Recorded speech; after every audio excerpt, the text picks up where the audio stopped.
Many classic novels use what many readers interpret as racist language or stereotypes, which leads to the desire for them to be removed from libraries and not discussed in classrooms.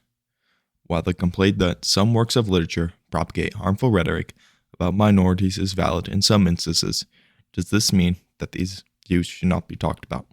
Is it healthy for one's intellect to be locked in an echo chamber of ideas that they, for the most part, agree with?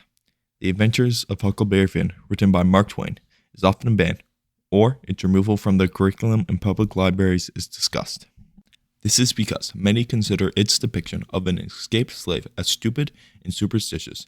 But should it be banned for these things? And furthermore, do these aspects serve the narrative and aid in providing compelling character arcs? To answer this question, the context in which the novel was written is crucial. The novel was published in 1885 in the United States, a couple of decades after slavery was abolished in the country.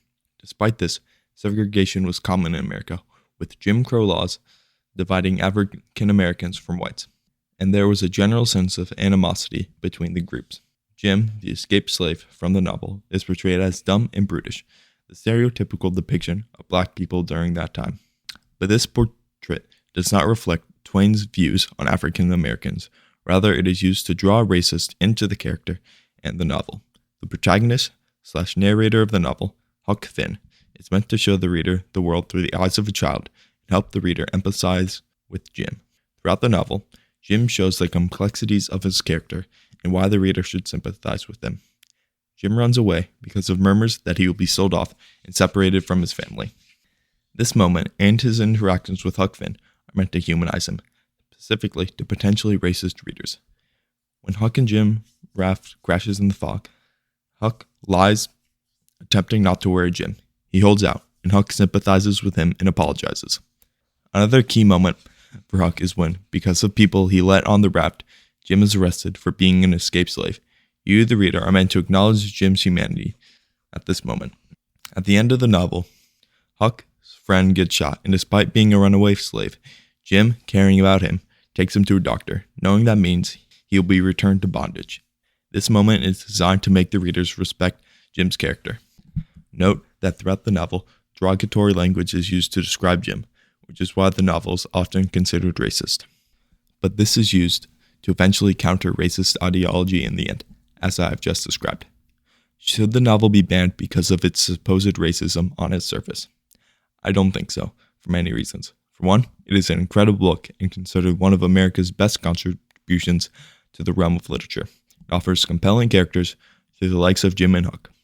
Utilization of literary devices, such as unreliable narrator, transformed the story into a unique read.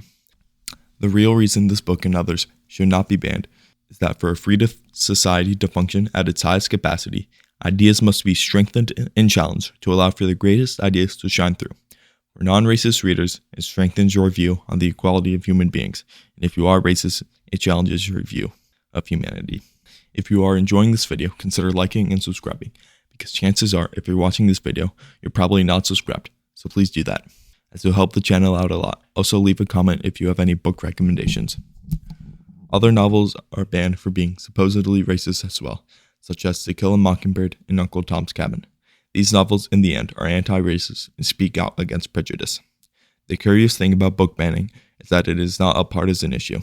Both conservatives and liberals challenge and ban books because of content that they disagree with. Now, some of this is valid because some material should be restricted. For instance, if it is not appropriate for a younger audience, it should not be easily accessible to them. But in public libraries and high schools, novels like 1984 and the Anne Frank Diary should not be banned because of the insight they provide to dystopian societies and fascism. When you start banning books because of content that you disagree with, that desensitizes people to censorship, and eventually you'll be able to remove speech you don't like. Banning of literature is a reprehensible action that should not be tolerated by the American people. Freedom to express and share ideas is what made Europe and America so great, and we, as a society, are slowly losing our grip on this ideal because we desire not to be challenged on our views.